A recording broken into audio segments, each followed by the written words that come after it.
स्थानीय मानस भवन में नववर्ष का स्वागत करते हुए ब्रह्मलीन डॉक्टर सुधाकर प्रसाद तिवारी के वार्षिक पुण्यतिथि के अवसर पर मानस मंडल अध्यक्ष अनुपम तिवारी द्वारा 7 दिवसीय श्रीमद् भागवत महापुराण ज्ञान यज्ञ कथा सप्ताह का आयोजन कराया जा रहा है। इस दौरान कथा व्यास राष्ट्रीय संत पंडित विजय शंकर मेहता द्वारा भागवत ज्ञान यज्ञ की अमृत वर्षा की जा रही है। इस दौरान उन्होंने सिटी न्यूज़ 1 के विशेष संवाददाता दिलीप गुप्ता से अपने जीवन के पहलू को लेकर चर्चा के दौरान कथा व्यास श्री मेहता ने बताया कि उनकी यह 110वीं कथा है और जब संपूर्ण मानव घरों में कैद थे उस दौरान उन्होंने ऑनलाइन वीडियो कॉन्फ्रेंसिंग के माध्यम से 69 दिनों तक व्याख्यान दिया था।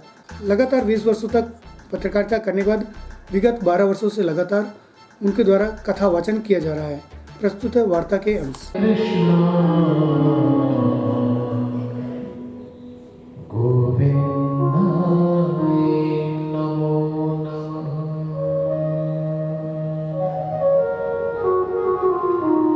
वसुदेवसुतं देवं कंसचाणूरमर्दनं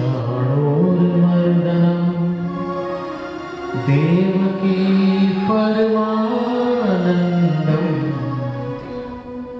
कृष्णं वन्दे जगद्गुरुम्।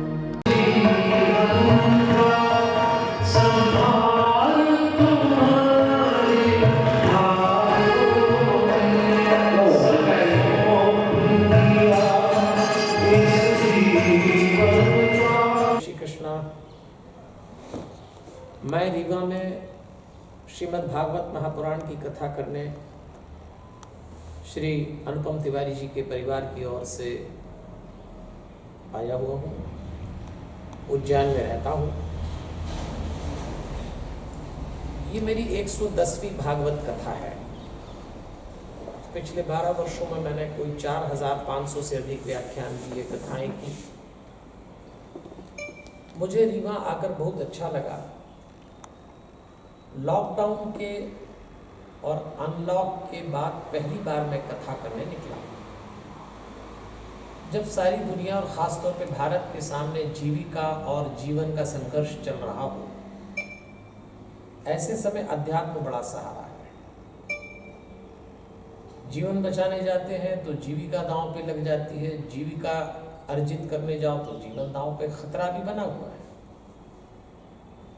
तो जब यहाँ से सूचना आई तिवारी परिवार से तो मेरा मन बहुत प्रसन्न हुआ कि चलो लॉकडाउन के बाद पहली कथा रीवा में। आज कथा का चौथा दिन।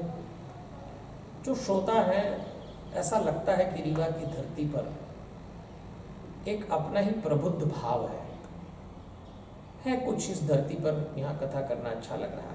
मेहता जी, आप हनुमान चालीसा की पाठ पढ़ाते हैं, 4000 आपने भी बताया।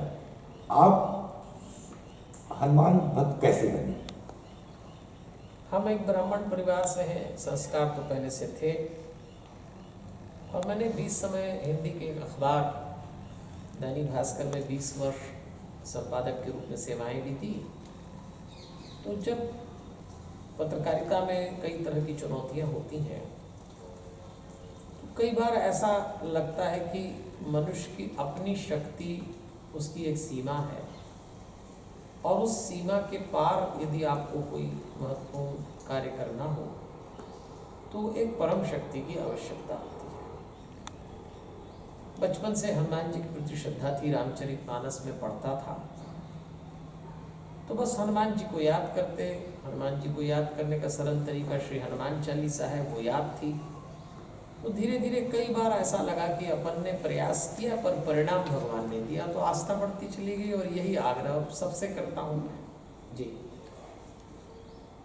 मुझे जो सूत्रों से पता चला, आप कई देशों में भी आपने हनुमान कथा की, तो वहाँ पे आपको कैसा लगा जो आपने? जिन देशों में मैंने की है उसमें यूरोप है, अमेरिका है, लेकिन 2 देश आपको भी अच्छा लगेगा, चौंक जाएंगे सुन के। मैंने पाकिस्तान में और चाइना में भी हनुमान जी की कथा की है। कराने वाले तो भारतीय लोग हैं, उस देश के लोगों ने नहीं कराई। अपने भारतीय मूल के लोग जो विदेशों में बसे हुए हैं वो ही कराते हैं। लेकिन वहाँ जाने के बाद ये देखा कि उनको ज़रूरत है परमात्मा की आत्मविश्वास बढ़ाने के लिए, क्योंकि विदेश में अपने ढंग की चुनौती है। और फिर मैंने ये भी देखा कि विदेशों में भारतीयों को लेके बड़ा सम्मान है। तो वो जो सम्मान विदेश में भारतीयों को मिला है वो केवल भौतिक प्रयासों के कारण नहीं मिला।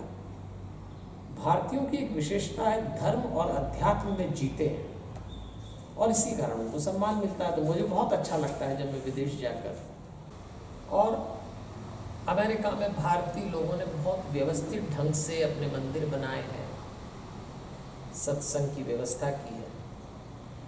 तो मुझे अमेरिका में इसलिए भी अच्छा लगा कि वहाँ हर काम प्रबंधन से होता है और क्रेडिबिलिटी से होता है।